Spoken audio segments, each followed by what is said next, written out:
아직은 기회가 있습니다는 제목으로 말씀을 전하겠습니다. 오늘 본문 19절을 보면 유다와 예루살렘이 여호와를 버리고 이방신을 섬겼다, 그렇게 말을 합니다.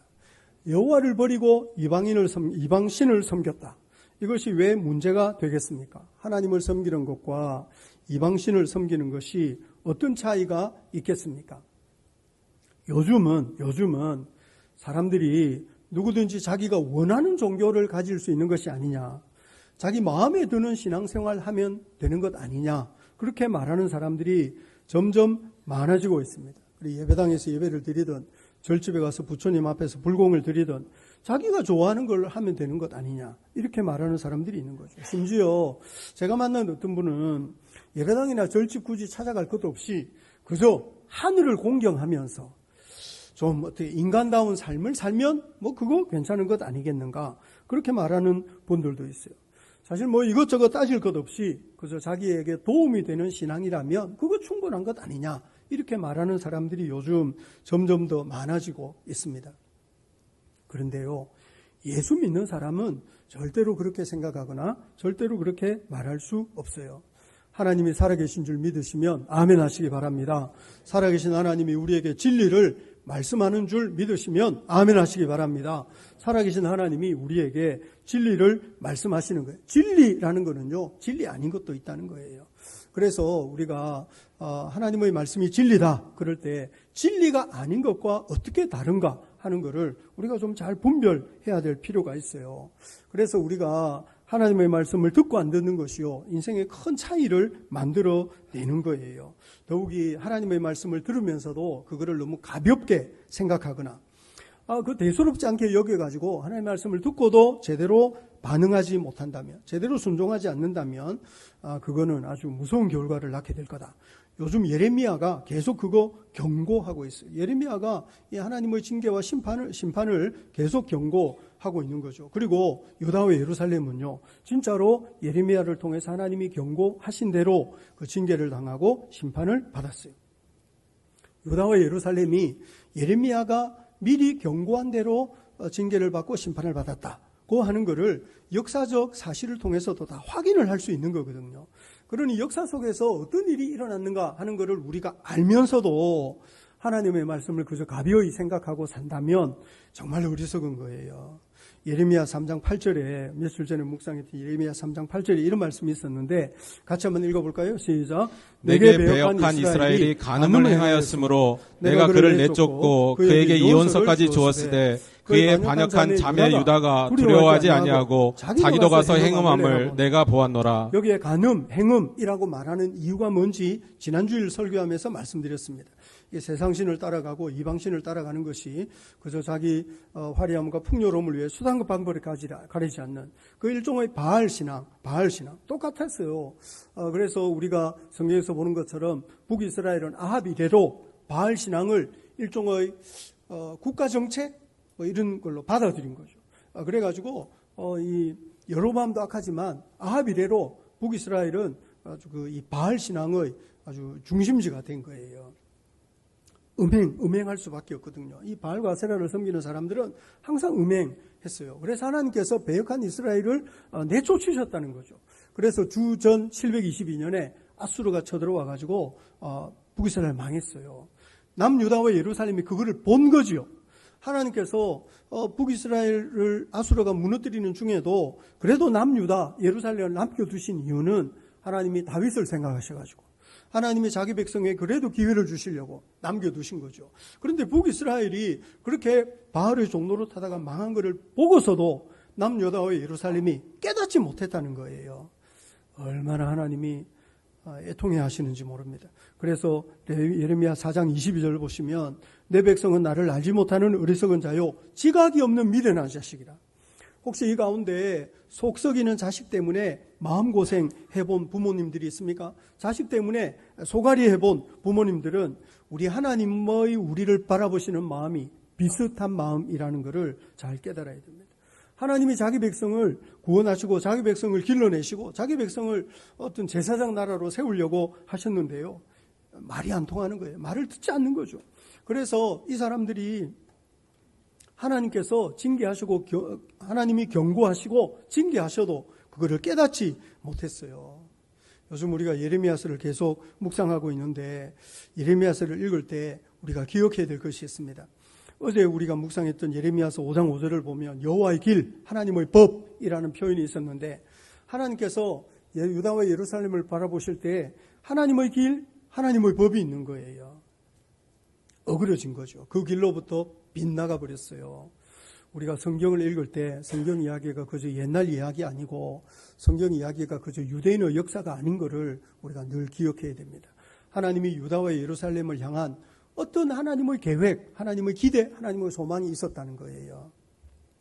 하나님이 온 세상을 창조하셨는데 하나님이 창조한 세상에서 하나님의 형상대로 지음받은 인간이 범죄해서 온 세상이 타락하고 온 세상에 죄로 물들게 됐어요. 우리는 타락한 세상을 살고 있는 거죠. 우리는 병든 세상을 살고 있어요.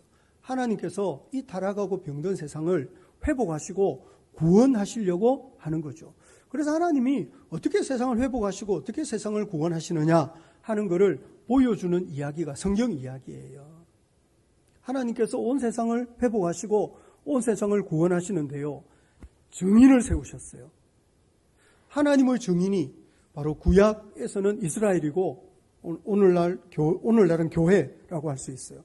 하나님이 아브라함, 이삭, 야곱 이래로 아브라함이 자식을 낳지 못하는 사람이었어요. 그런데 하나님께서 네 후손은 하늘의 별처럼 바다의 모래처럼 많게 하겠다 약속하시고 그리고 100살이나 된 이삭을 주시고 그 이삭을 통해서 진짜 하늘의 별처럼 바다의 모래처럼 많은 백성을 주셔서 한 거룩한 민족을 이루셨어요.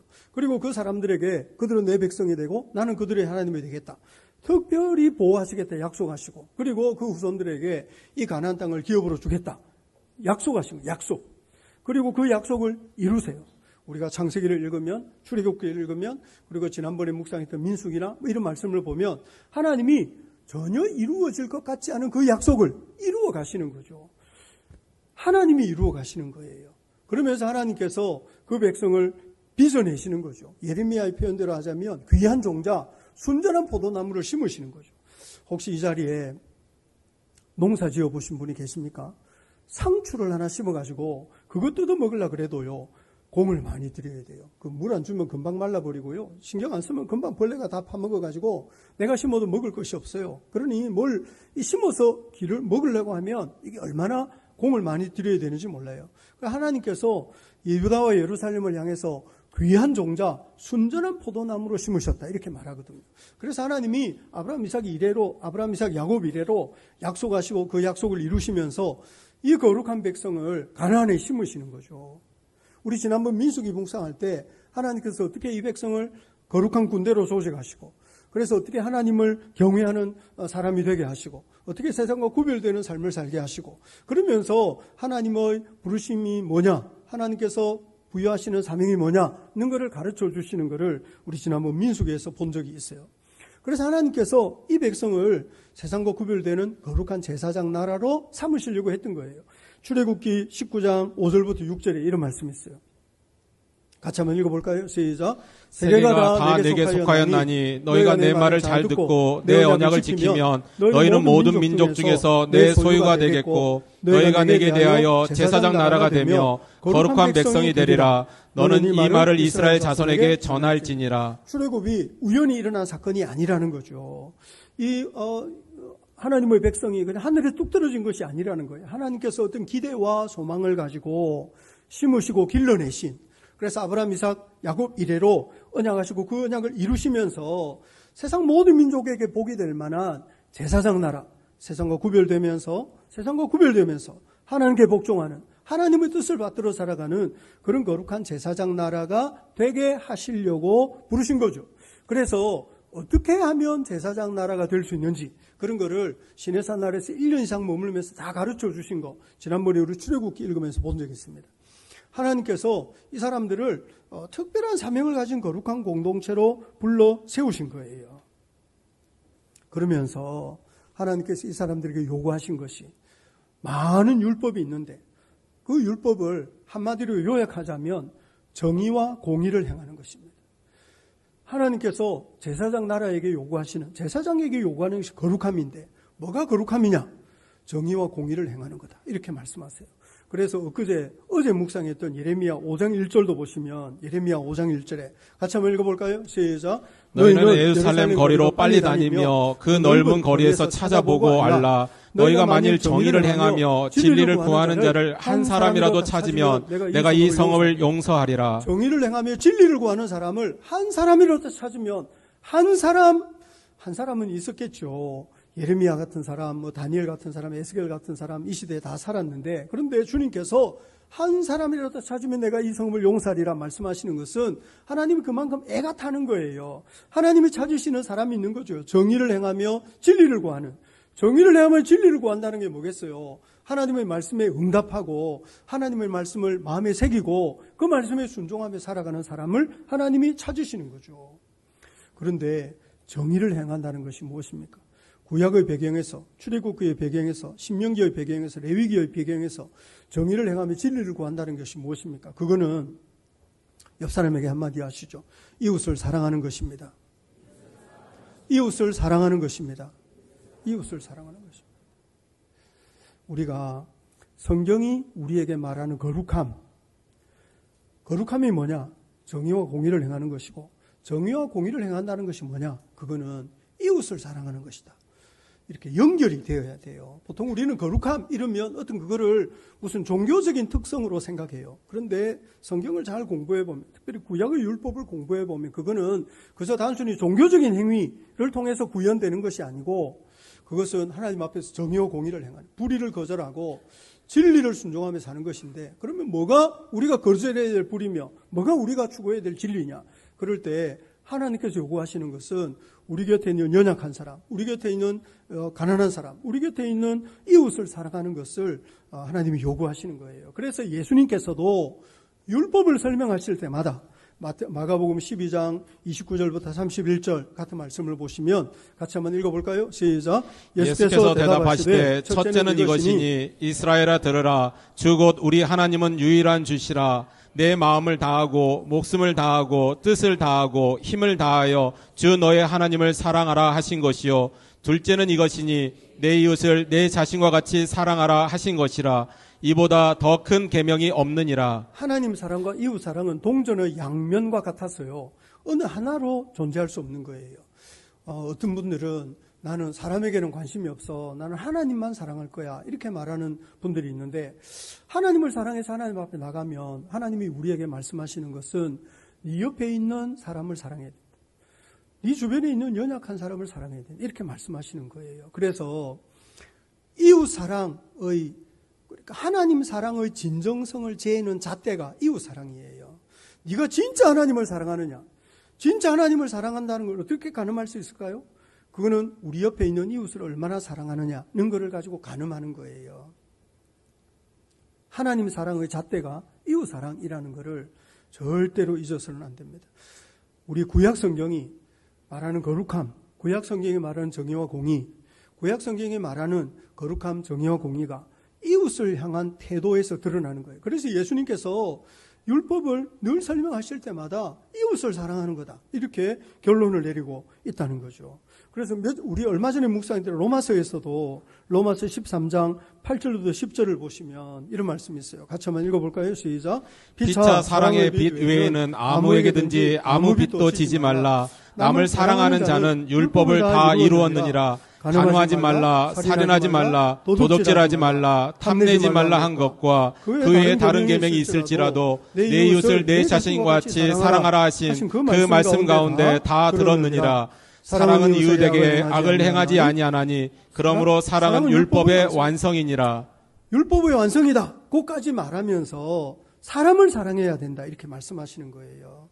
그래서 예수를 진짜 잘 믿으면, 예수를 정말 잘 믿으면, 예수를 잘 믿는 사람의 특징이 뭐냐? 예수를 잘 믿는 사람의 특징은 사람을 사랑할 줄 아는 겁니다. 사람을 귀하게 여기는 것.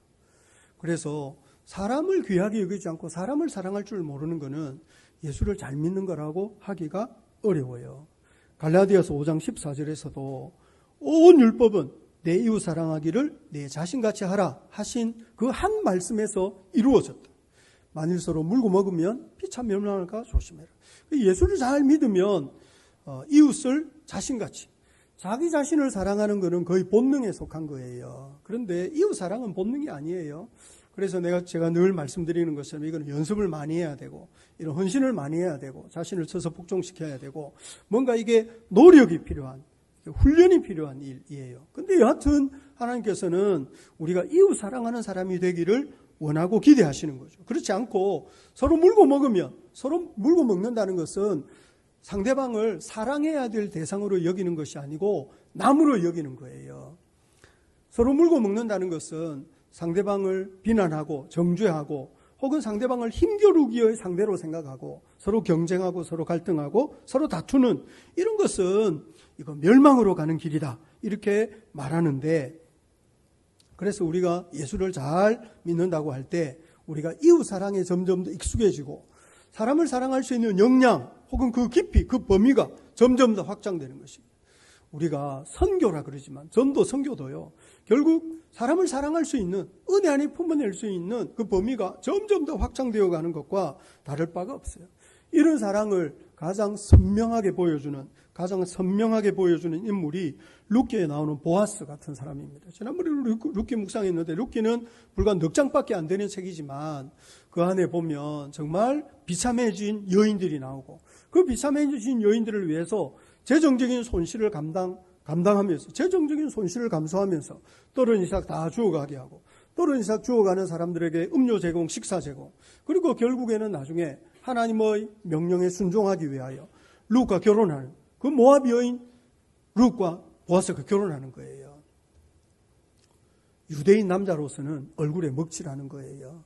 유대인 남자가 이방인, 개만도 못한 이방인 룻과 결혼한다는 것은 유대인 남자로서는 얼굴에 먹칠하면서 자기 자존심, 자기 체면 다 포기하고 하나님의 말씀에 순종해서 룻같이 가련한 여인이 하나님이 약속하신 은혜와 그 안식에 참여할 수 있도록 도와주는, 스스로를 희생하면서까지 다른 사람을, 이웃을 사랑하는 모습을 보여주는 것이 룻기.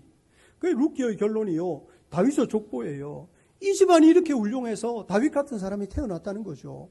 그리고 그 룻기의 배경이 되는 베들레헴이요, 예수님의 고향이에요. 예수님이 그 집안에서 태어났다는 거죠.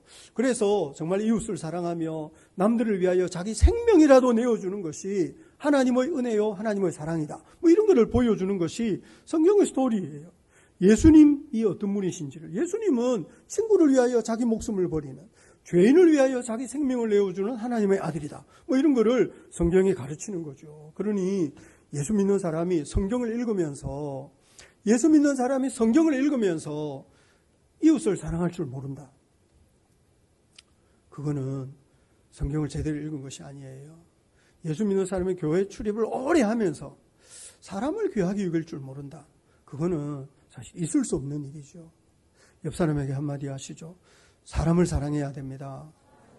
사람을 귀하게 여겨야 합니다. 저를 좀 사랑해 주세요. 이렇게. 그런 이야기는 불쌍한 표정으로 해야 돼요. 저를 사랑해 주세요. 이렇게. 예. 사람을 귀하게 여기고 사람을 사랑하는 것이 얼마나 중요한 일인지 모릅니다. 하나님께서 거룩함에 대하여 말씀하시고 정의와 공의에 대하여 말씀하시고 하나님이 우리에게 많은 율법을 말씀하시는데요. 그 율법을 잘 순종하다가 보면 우리는 사람을 귀하게 여기고 사람을 사랑하고 이웃을 섬기며, 오히려 이웃을 사랑하고 이웃을 섬기기 위해서 스스로 기꺼이 손해를 보는 것까지 감당할 수 있는 그런 사람으로 하나님이 우리를 길러주시는 거예요. 문제는요, 바알 신앙은 전혀 다른 길로 사람을 이끌어간 거예요.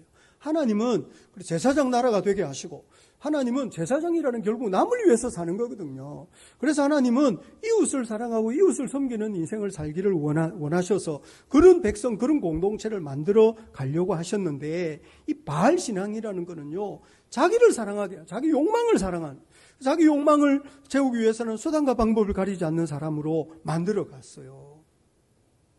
옆 사람에게 한마디 하시죠. 자기를 사랑하는 것이 죄입니다. 자기만 사랑하는 것은 더 큰 죄입니다. 예수 믿는 사람이 자기를 너무 귀하게 여기고 자기를 너무 사랑하는 것, 그거 큰 죄가 될 수 있어요. 예수님이 십자가에서 보여준 것이 무엇입니까? 예수님이 십자가에 보여준 것은 하나님의 뜻을 받들기 위해서는 자기를 깨트릴 수도 있는 거다. 하나님의 말씀에 순종하기 위해서는 자기 생명이라도 포기할 수 있는 거다. 이런 걸 보여주신 거거든요.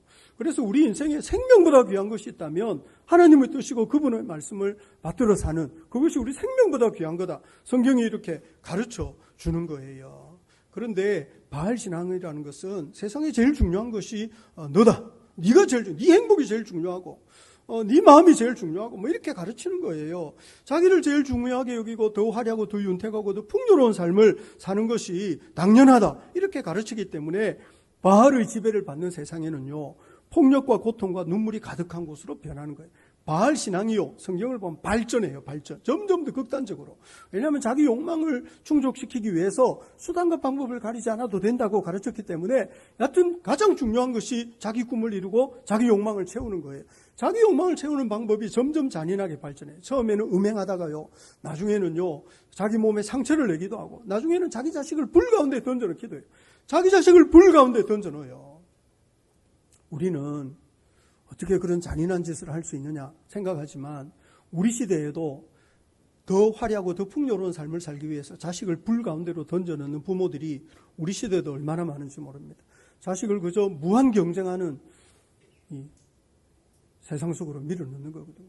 어떻게 해서든지 이겨야 되고 어떻게든지 성공해야 되고 어떻게든지 더 화려하게 더 풍요로운 삶을 살기 위해서 네가 할 수 있는 일을 다 해야 된다고 계속 자식을 부추기고 등 떠미는 부모들이 우리 시대에도 얼마나 많은지 몰라요. 그래서 우리 사회가 그렇게 청소년 자살률이 높고 어린이들도 아이들도 세상 살기 싫다고 그렇게 말하는 시대에 우리가 살고 있거든요.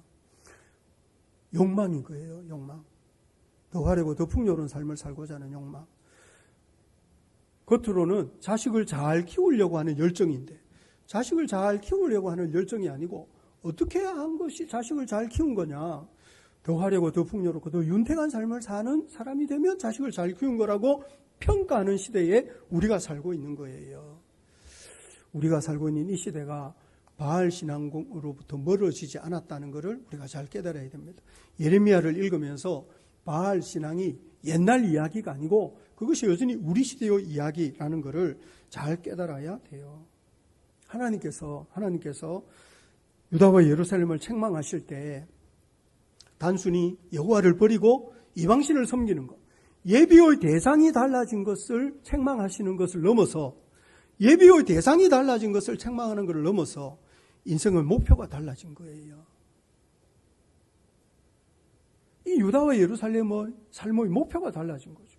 하나님께서 이 사람들을 제사장 나라로 세우셨을 때는 세상과 구별되는 거룩한 삶, 정의와 공의를 행하는 삶, 사회적 약자를 돌보고 이웃을 사랑하며 이웃을 섬기는 삶, 이웃을 사랑하기 위해서 스스로를 희생하는 삶을 살도록 하나님께서 불러 세우신 거죠. 그런데 바알은 그게 아닌 거예요.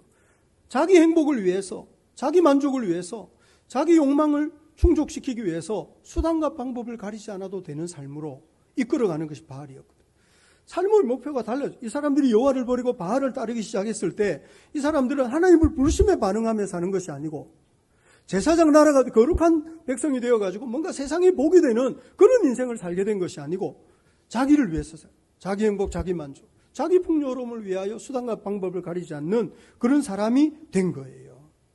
하나님의 기대와 하나님의 소망과는 전혀 다른. 그래서 우리 예레미야대로 하자면 하나님은 순전한 종자, 귀한 포도나무를 심으셨는데 이 사람들은 이방 포도나무의 가지처럼 괴물같이 변한 거예요. 하나님은 제사장 나라, 세상에 보게 되는 제사장 나라를 세우려고 하셨는데 이 사람들은 자기 욕망을 충족시키기 위해서 오히려 남을 착취하고 학대하기까지 하는, 남을 위해서 희생하는 것이 아니라 오히려 자기를 위하여 남을 학대하고 착취하는 그런 괴물 같은 존재가 되어버렸다는 거죠. 그러니 하나님이 놀라시는 거예요. 어떻게 이럴 수 있느냐는 거죠. 예레미야 5장 11절 한번 보시겠습니까? 예레미야 5장 11절입니다. 같이 한번 읽어볼까요? 시작. 여호와의 말씀이니라 이스라엘의 집과 유다의 집이 내게 심히 반역하였느니라. 이거는 하나님을 반역한 거예요. 하나님이 불러 세우신 그 거룩한 사명 무시하고 하나님이 들려주시는 그 음성 무시하고 결국 바알을 따라가면서 자기 욕망을 채우는 것, 자기 꿈을 이루는 것을 가장 귀한 인생의 목표로 생각하고 그렇게 정신없이 달려갈 때 이거는 하나님에 대한 반역이다. 주님이 이렇게 말씀하시는 거죠. 오늘날 교회가 타락했다고 말을 하는데, 오늘날 교회가 타락했다고 말하는 사람들이 많은데, 오늘날 교회를 출입하는 사람은 많지만 결국 인생에서 가장 중요한 것은 자기 행복이다. 그 확신하는 사람들이 교회 안에 있어요. 이것이 얼마나 무서운 일인지 모릅니다. 교회를 출입하는 사람 많지만 인생에서 가장 중요한 것이 자기 행복이냐? 그거 아닌 거, 성경을 읽으면서 그거 아니라는 것을 우리가 기억해야 돼요.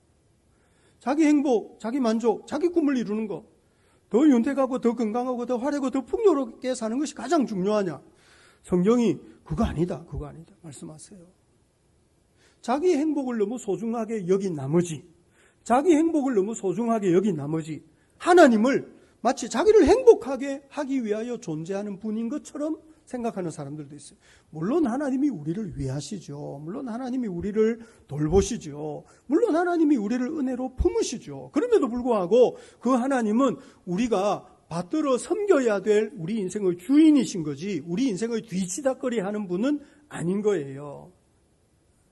하나님이 우리를 돌보시고 우리를 사랑하시지만 그렇다고 해서 그 하나님이 늘 우리 뒤치다거리하는 우리 인생의 해결사냐?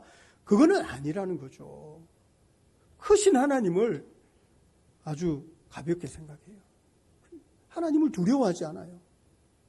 그래서 자기가 하나님의 말씀을 떠난 것에 대해서는 생각하지 않고 왜 하나님이 내 필요를 채우지 않고 왜 내 기도를 듣지 않으시느냐? 왜 저 사람은 저렇게 사는데 왜 나는 이 모양으로 살아야 되느냐?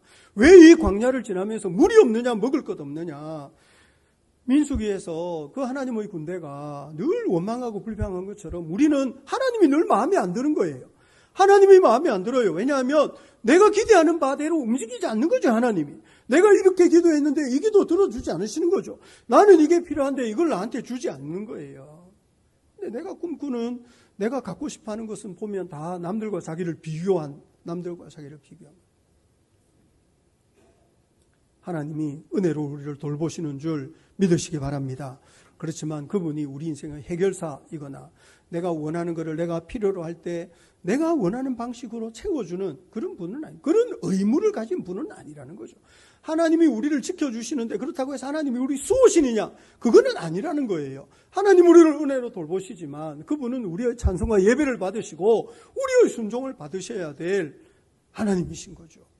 그런데요, 신앙의 병이 들면요, 하나님을 경외하고 하나님의 말씀을 듣고 순종하는 것이 아니고 하나님을 자기 인생의 뒤치다거리나 하는 분처럼 그렇게 생각해요.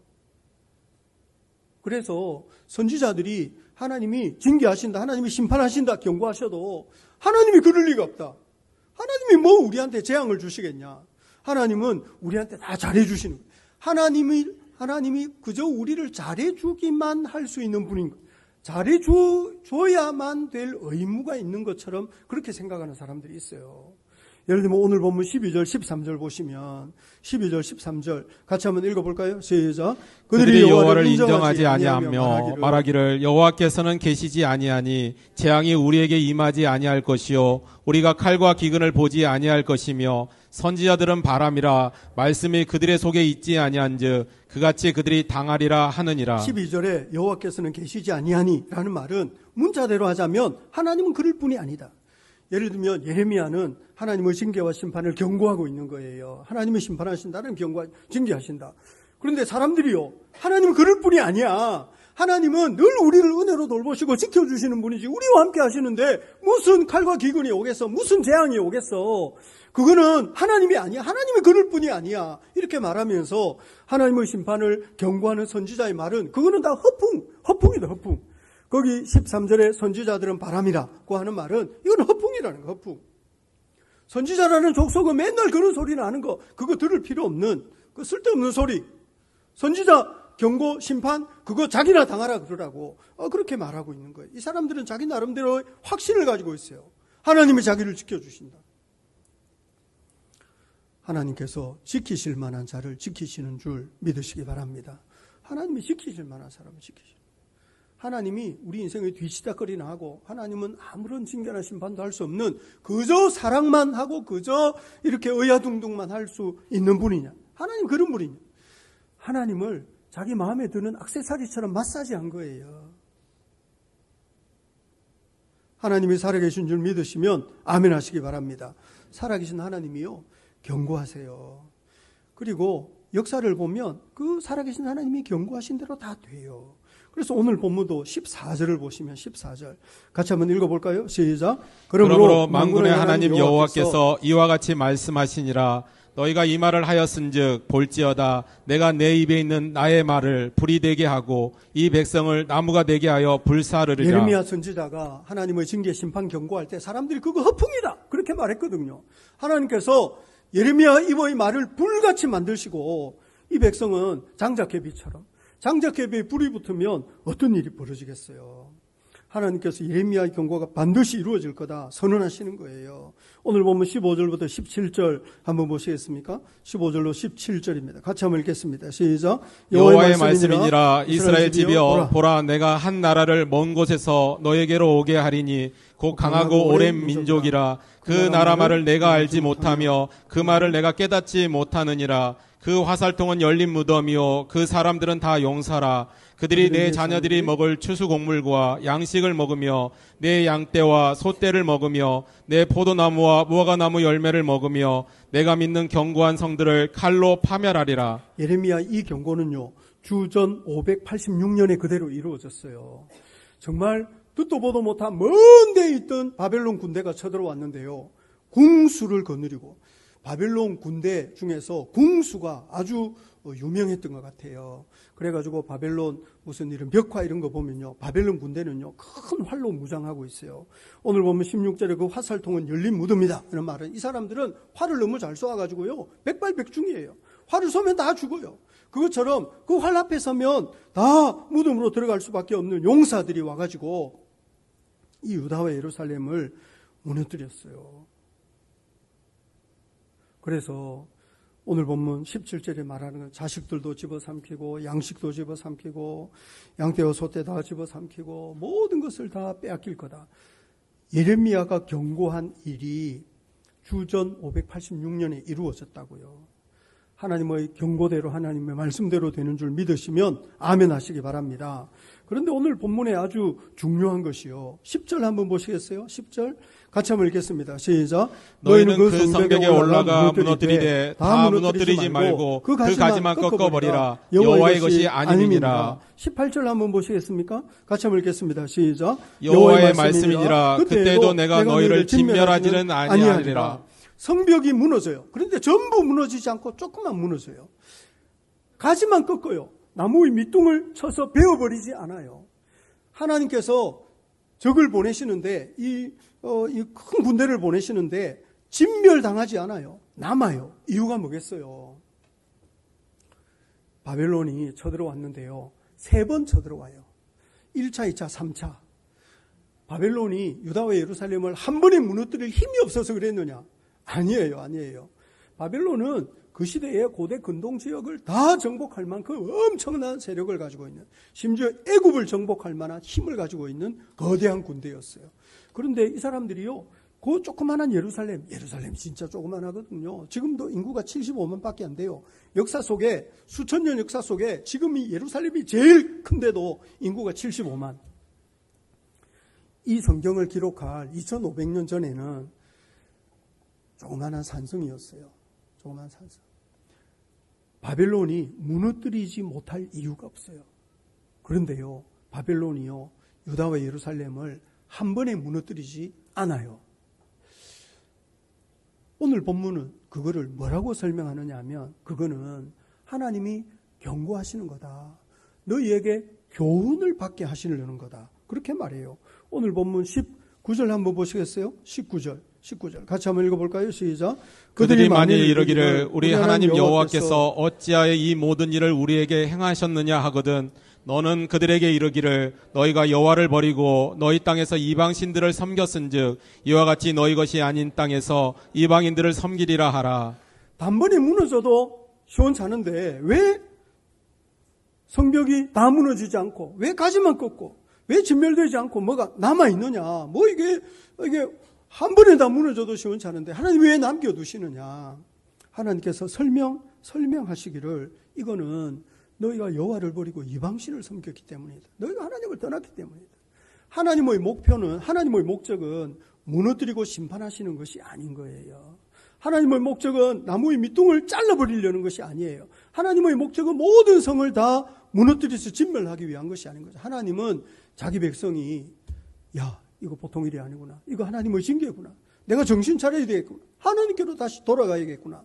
하나님이 기회를 주고 계시다는 거예요.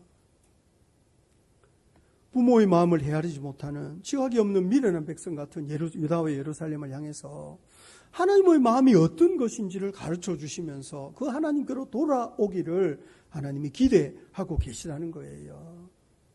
우리 시대에도 얼마나 많은 사람들이 교회를 출입하면서 하나님께서 우리를 어떠한 사명으로 부르셨는지를 생각하지 않고 하나님의 부르심을 생각하지 않고 내가 얼마나 편안하고 내가 얼마나 문제가 없고 내가 얼마나 행복하냐 이런 거 자꾸 질문하면서 살아가는 분들이 있어요. 우리를 향한 하나님의 부르심이 있어요. 베드로전서 2장 9절에 이런 말씀이 있어요.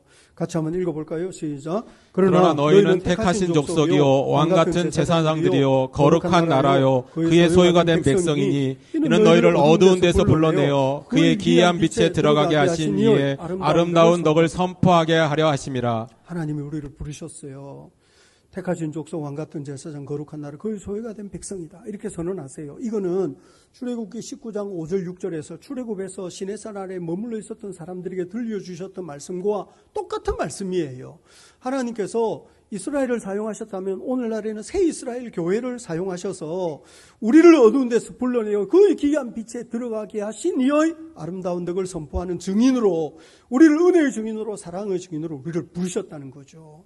그래서 우리를 택하신 족속 왕같은 제사장 거룩한 나라 소유가 된 백성이다 이렇게 말씀하시는 거예요. 오늘 본문 10절 한번 보시겠어요? 10절 같이 한번 읽어볼까요? 시작. 너희는 그 성벽에 올라가 무너뜨리되 다음 무너뜨리지 말고 그 가지만 꺾어버리라. 여호와의 것이 아님이니라. 10절 하반절에 여호와의 것이 아닙니다. 이게 아주 중요한 말씀이에요. 왜냐하면 우리 출애굽기 19장 5절 6절에 보면 너희가 내 말을 잘 듣고 내 언약을 지키면 너희는 모든 만민 중에 내 소유가 되겠고 제사장 나라가 되면 거룩한 백성이 되리라. 하나님의 소유인데요. 이 소유라는 말은 세굴라라고 하는 히브리어인데요. 이거는 이를테면 여러분 집에 뭐 이렇게 보석 많아요? 혹시? 폐물 많아요? 보물 많아요? 없어요? 있는데 없다고 막 그러는 거 아니에요 지금? 이를테면 집에 보물이 많아요. 그 보물 중에서도 가장 귀한 보물. 혹시 금두껍이 갖고 계신 분 계세요?